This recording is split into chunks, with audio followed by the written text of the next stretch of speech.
En esta mesa he querido traer a Alberto García Lluís Valencia, que es asesor de estrategia de negocio y transformación digital, asesora a banca y a proveedores de servicios cripto, y va a darnos, él ha resumido los retos en 4 claves para entender la trascendencia de los cambios que ha introducido Bitcoin y la tecnología blockchain, porque fueron los que dieron paso a todo este mundo que ahora estamos viviendo y que va a suponer un antes y un después en el sistema financiero. Muchas gracias, García Lluís Valencia, por venir. Pues muchas gracias a la organización, muchas gracias por querer contar conmigo, Susana, muchas gracias a la Universidad de Navarra y felicitarte por cómo se está desarrollando este evento, que creo que se están diciendo cosas muy interesantes. Bien, a mí se me pidió que participara en este evento para hablar del impacto que estaba teniendo la tecnología Bitcoin dentro de lo que es la modernización del sistema financiero. Y yo creo que para poder hacer esta exposición que quiero compartir con ustedes hoy, es importante hacer una cronología de hechos importantes, valga la redundancia, para entender de dónde venimos y dónde estamos. Creo que lo primero que habría que explicar, y ya lo han hecho las personas que han estado aquí antes, es la importancia que tiene el dinero como medio de pago, pero como medio de pago en el comercio. De hecho, si tuviésemos que retroceder al origen de todo, el comercio empieza con el trueque, luego del trueque pasa a la utilización de elementos significativos, particularmente fueron los metales preciosos. El problema de los metales preciosos es que había que darle un peso para poder asumir un valor determinado.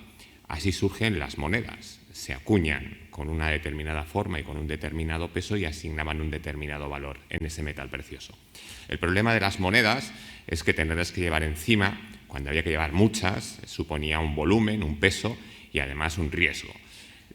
Así empiezan a surgir los instrumentos, el papel, moneda y todo lo que eran los medios de pago que de alguna forma reconocían una deuda. Y así surgen los billetes. Creo que para poder entender el concepto del billete y la importancia que ha tenido el sistema monetario dentro de lo que son los patrones oro, habría que retroceder a 1779, cuando Francia amenaza al Reino Unido con que les va a invadir. Acto seguido, en el Reino Unido, en el Banco de Inglaterra, todos los londinenses acuden presurosos para poder convertir sus billetes en oro. Y merman la reserva de oro del Banco de Inglaterra 2/3. Les dejan solamente con 1/3 de oro. Esto supuso un problema para la corona, ya que tenía que financiar una guerra con Francia y no tenía apenas recursos. Acto seguido, el Banco de Inglaterra dijo que el dinero dejaba de ser convertible para pasar a ser fiduciario. Bueno, este hecho en sí nos lo vamos a encontrar más veces en la historia, sobre todo en la historia de los modelos financieros y monetarios. Después de este hecho, yo creo que sí tenía sentido entender cómo a principios del siglo XX, sobre todo en Estados Unidos, la banca comercial empezaba a emitir dinero privado convertible en dinero fiat, convertible en dólares. No era dinero fiat, era dinero convertible en oro. Es decir, se creaba un dinero privado para tener otro dinero que era convertible a su vez en oro.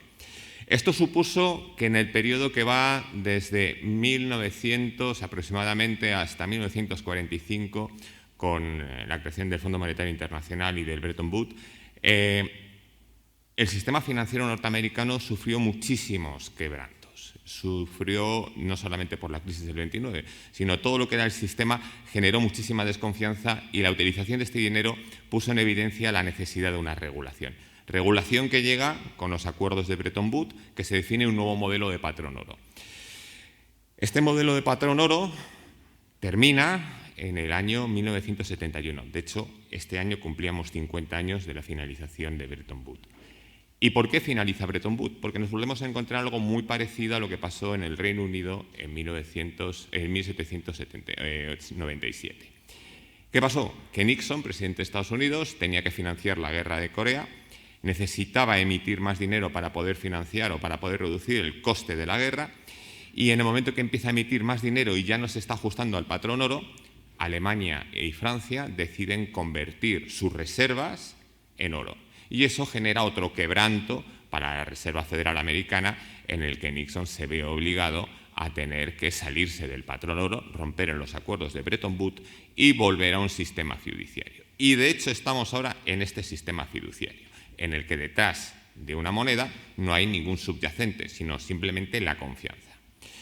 Otro hecho importante que yo creo que define un poco de lo que voy a hablar es el proceso de modernización que tuvo la banca en los años 80. Había que entender que la banca en aquel entonces funcionaba como unidades de negocio locales, como unidades de negocio muy reducidas, pero hubo una oportunidad de digitalizarse, de automatizarse, de tener una gestión automatizada de todo lo que era la gestión de los depósitos bancarios, y los grandes bancos empiezan a hacer uno de los mayores esfuerzos de tecnificación orientados a tener un ledger único, una contabilidad centralizada. Otro hecho importante fue que en la década de los 90 empiezan a surgir las tarjetas de crédito de débito, los ATMs, los cajeros automáticos y los TPVs. Otro hecho significativo fue que en el año 2000 entramos en el euro. Entramos en el euro y empiezan a surgir nuevos servicios vinculados a la banca telefónica y a la banca por Internet. Otro hecho significativo es que en el año 2008 un señor que se llamaba Satoshi Nakamoto decide compartir un paper a través de una lista de distribución del mundo de criptografía, en el que habla de una nueva moneda, de un nuevo paradigma, Bitcoin. Año 2009, Bitcoin empieza a funcionar y nos encontramos que además hay una nueva directiva europea, que es la 110/2009 de dinero electrónico. Año 2014. En el año 2014 nos encontramos que sale Ethereum. Año 2019, que ya se ha citado aquí, sale señor Zuckerberg diciendo que va a crear una criptomoneda que es una stablecoin con una cesta de subyacente de dinero fiduciario y de deuda soberana. Y año 2020 nos encontramos, bueno, entre el 2019 y el 2020 hubo muchas cosas, pero salen posiciones oficiales tanto del Banco Popular de China como de la FED, como del Banco Central Europeo, en el que avisan que van a sacar su propia moneda digital. Bueno, pues en este contexto, si les parece bien, vamos a movernos. Cuando se me pide cuáles son las principales aportaciones de la tecnología blockchain al sector financiero, yo he querido resumirlo en 4. Podrían ser más, pero yo creo que estas 4 sí son importantes y voy a explicar de forma muy breve en qué sentido lo son o qué aportaciones tiene. La primera es la resolución del doble gasto. La segunda es la descentralización de la confianza del negocio. La tercera es la restauración de la soberanía de los activos financieros. Y la cuarta es un cambio en la conciencia financiera de las sociedades modernas. Si les parece bien, empezamos por la primera, la resolución del doble gasto. Bien. Veo que hay mucha gente joven aquí, pero posiblemente los que tengan entre 45 y 65 años, si les digo cómo han aprendido, les pregunto cómo han aprendido a utilizar el Word o el Excel, seguramente me dirían que a través de alguna copia pirata que les habrán pasado.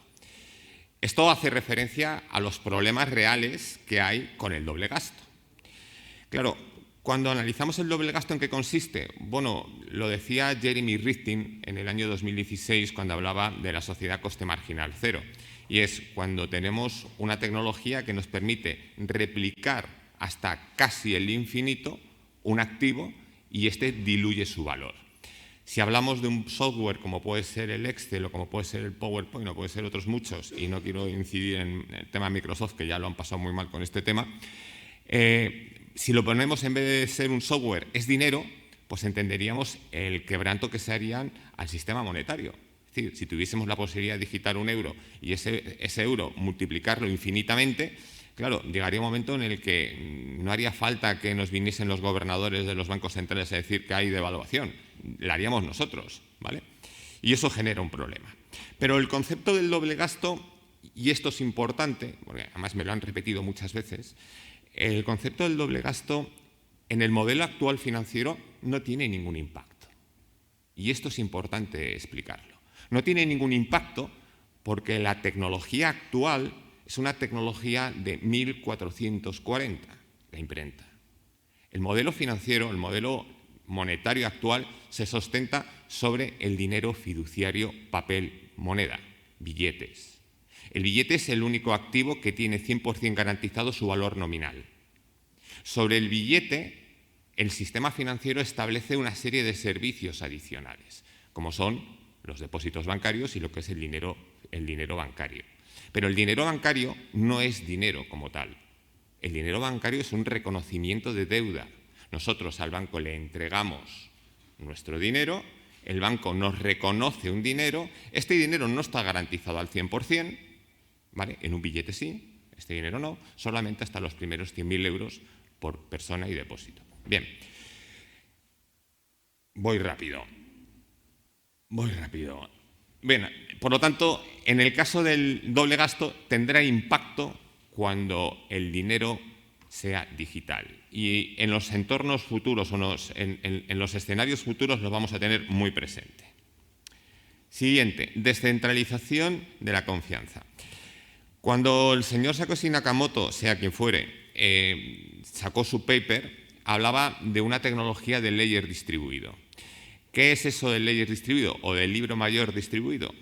Pues planteaba un nuevo paradigma en el campo de la seguridad. Para ponerles un ejemplo, la seguridad siempre se ha definido básicamente en dos premisas. La primera, no existe la seguridad al 100%, y menos en entornos digitales. Y la segunda es que los incentivos a romper un sistema de seguridad son directamente proporcionales a la recompensa que hay detrás. Dicho esto, podríamos plantear, si tuviésemos el encargo de proteger 50 millones de dólares o de euros, me da exactamente igual, ¿dónde lo haríamos? ¿Lo haríamos poniendo un billete de 50 euros en 1 millón de cajas fuertes o pondríamos 50 millones de euros en una única caja fuerte? Este es el gran paradigma que plantea la tecnología blockchain. El siguiente elemento que es muy importante es el de la soberanía.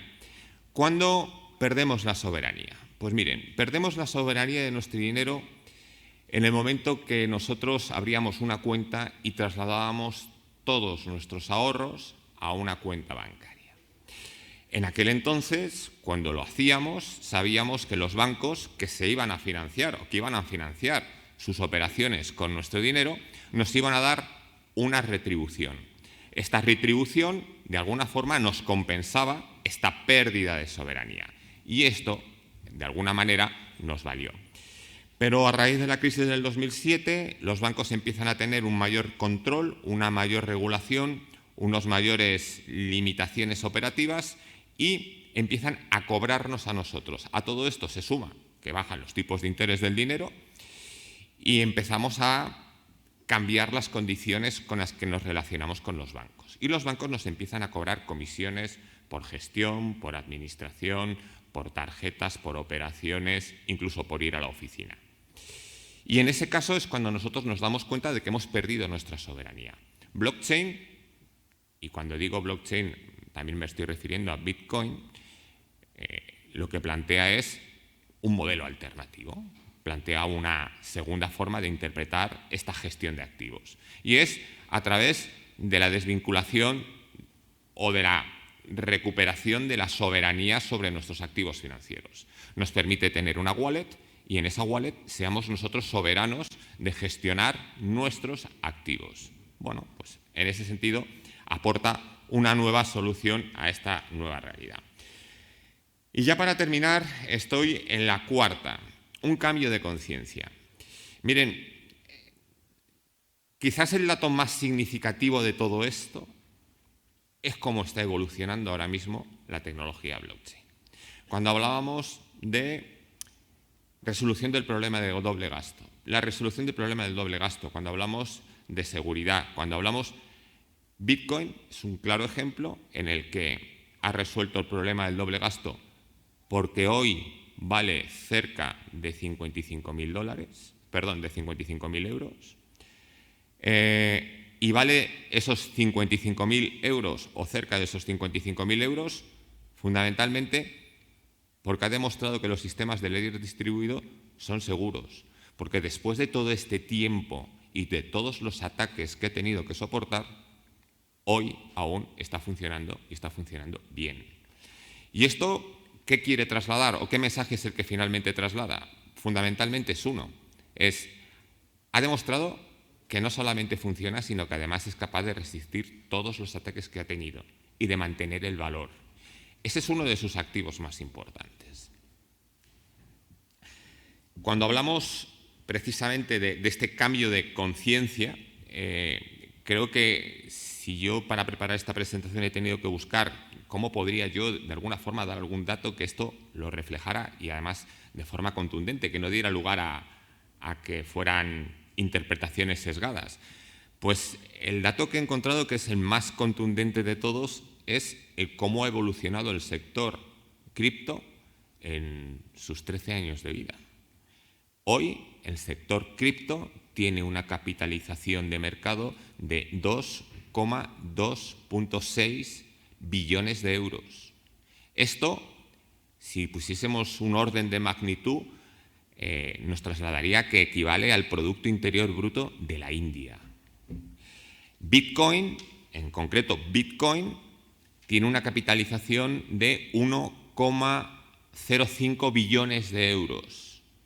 Si lo pusiésemos en orden de magnitud al Producto Interior Bruto de España. Es decir, bien. Ay, me estaban advirtiendo el tiempo. No. ¿Esto qué quiere decir? Esto quiere decir que la capacidad que tiene de generar valor estas tecnologías es enorme. Es enorme. Que ya no estamos hablando de proyectitos, de algo que viene de la mano de gente que son unos frikis que no saben de lo que hablan. Pues no, yo creo que no. Yo creo que ahora mismo el alcance que está teniendo a nivel de capitalización es tan sumamente brutal, y lo más brutal no es a dónde ha llegado, sino es que sigue subiendo. Es decir, en los últimos meses el crecimiento que ha tenido ha sido enorme, pero va a seguir. De hecho, cuando estaba viendo para aquí, estaba hablando con una persona que es un experto en temas de blockchain y en concreto de Bitcoin, y me decía que la entrada en Estados Unidos, la aprobación en Estados Unidos por parte de la SEC de los ETFs, esto va a suponer un repunte todavía mayor, y en el momento que entren empresas como Amazon y que te permitan pagar en Bitcoins, va a pegar un repunte brutal dentro de lo que es el respaldo que va a tener esta moneda digital dentro de lo que es el mundo cripto, el mundo de la criptoeconomía. Pero más allá de esto, es que también están las finanzas descentralizadas, que aunque no he venido a hablar de ellas, sí quiero hacer alguna mención. Las finanzas descentralizadas rompen un poco el paradigma de lo que todos estos profesionales que han venido delante mía, han comentado. Hablan de las cripto como el token, pero yo creo que las finanzas descentralizadas lo que están poniendo encima de la mesa no es el token, sino es la tecnología blockchain. Es decir, cuando hablamos de Bitcoin, saben ustedes que hay dos formas de hablar de Bitcoin. Bitcoin con B mayúscula, que es la tecnología Bitcoin, y Bitcoin con B minúscula, que es la moneda. Bueno, pues vamos a hablar con B mayúscula. La tecnología blockchain es ahora mismo uno de los activos más importantes, mucho más que los tokens. Y en el campo de las finanzas descentralizadas es un claro ejemplo de ello. ¿Vale? Podemos encontrar créditos sin ningún tipo de garantía, lo que se llaman los flash loan.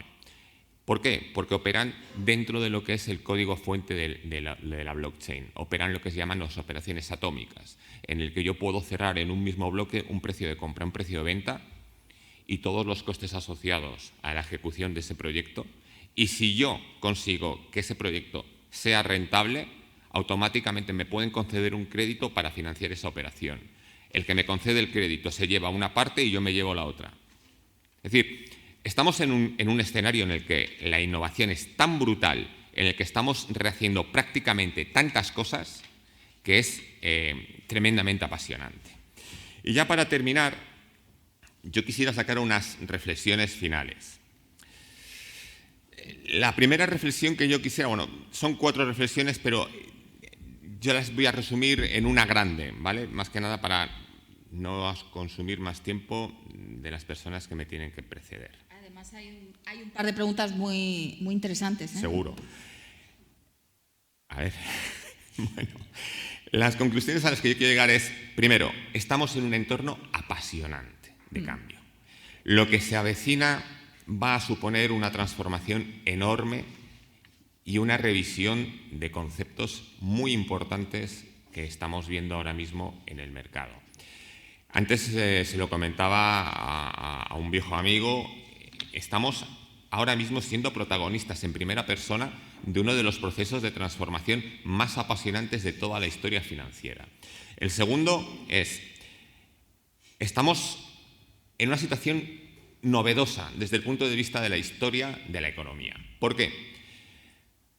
Porque antes siempre teníamos un modelo financiero, un sistema monetario, un sistema financiero en el que no teníamos ninguna referencia externa para poder pivotar, para poder comparar, para poder juzgar, para poder evaluar. Ahora sí. Ahora tenemos lo que es el mundo real, el sistema monetario y el sistema financiero real, pero empezamos a tener un segundo punto de referencia sobre el que poder pivotar, sobre el que poder analizar qué cosas nos están haciendo o las están haciendo bien o las pueden mejorar, que es blockchain. Y eso yo creo que ahora está generando un debate brutal. ¿Por qué? Porque se está hablando de identidad digital soberana, porque se está hablando de tokenización de activos, porque uno de los debates más apasionantes que hay dentro de los CBDCs es el tema de la soberanía de las cuentas, de las wallets, de la gestión del dinero por parte de los usuarios, ¿vale? El no tener intermediarios en esta gestión de nuestro patrimonio y, sobre todo, en las finanzas descentralizadas. Por otro lado, yo creo que el debate está claro. Tenemos una versión del dinero que es obsoleta con una versión del dinero tecnológico que es muy disruptiva. Tendremos que crear puentes entre las dos para poder avanzar, pero es imposible mantener las posiciones. Hay que avanzar. Y yo creo que ya como última conclusión o como último punto de mi intervención, yo quería decir que esto, más que una revolución tecnológica, es una revolución cultural. Creo que ahora mismo, si uno de los temas que soporta o que está poniendo más encima de la mesa es el cómo el dinero está cambiando. Y el dinero está cambiando para dejar de ser mercancía, para pasar a ser solución de negocio. Y esto implica que la tecnología blockchain, no el token, no las monedas, no los contratos inteligentes, que también, sino la tecnología que hay detrás, es ahora mismo el gran contenedor de todo el valor que está por venir. Muy bien, espero que les haya gustado. Muchas gracias.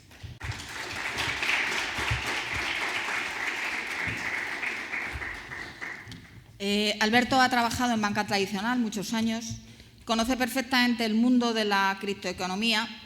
Tenemos grandes charlas por teléfono porque realmente nos apasiona este mundo, aunque a algunos de vosotros os suene raro. Entonces no puedo dejar de hacerle varias preguntas que ya sé que van a ser muy incómodas, pero que él va a responder perfectamente. Me las hace el público. ¿Qué flexibilidad, y también me están viniendo por el chat, qué flexibilidad o resistencia van a ofrecer los bancos con la nueva criptoeconomía? ¡Buf! ¡Hala! Pues no lo sé, yo no soy banco. Lo único que sé es que... Opinión.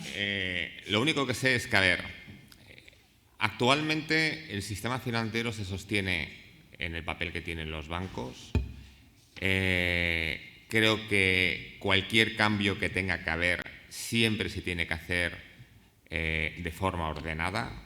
Los cambios rápidos y locos nada más que van a generar problemas todavía mayores, y que lo realmente importante es que haya un periodo claro de transición. Mira, siempre que hay un cambio disruptivo en el mercado, y lo hemos visto con el sistema educativo cuando se hablaba de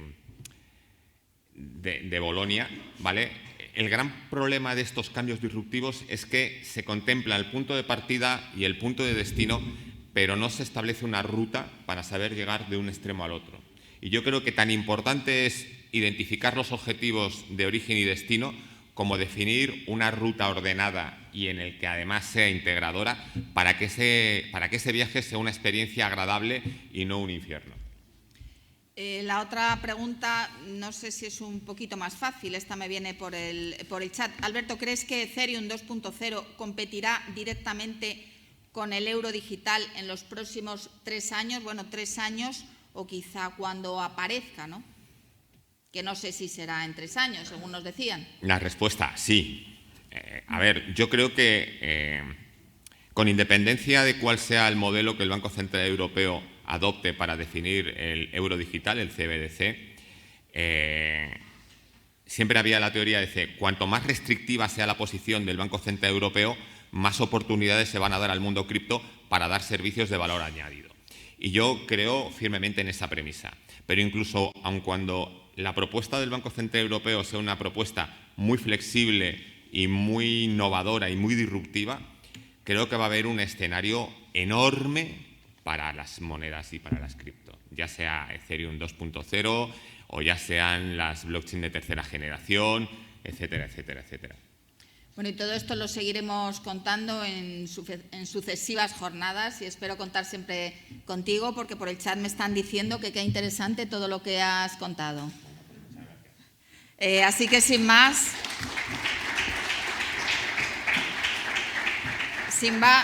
vamos a pasar en unos momentos a la 7ª mesa de la jornada, que va a ser con Minsafe, con expertos de Minsafe, muy interesante, que va a explicar el escenario mundial de las CBDC, las divisas digitales de los bancos centrales, en el punto en el que están y la arquitectura que los va a responder.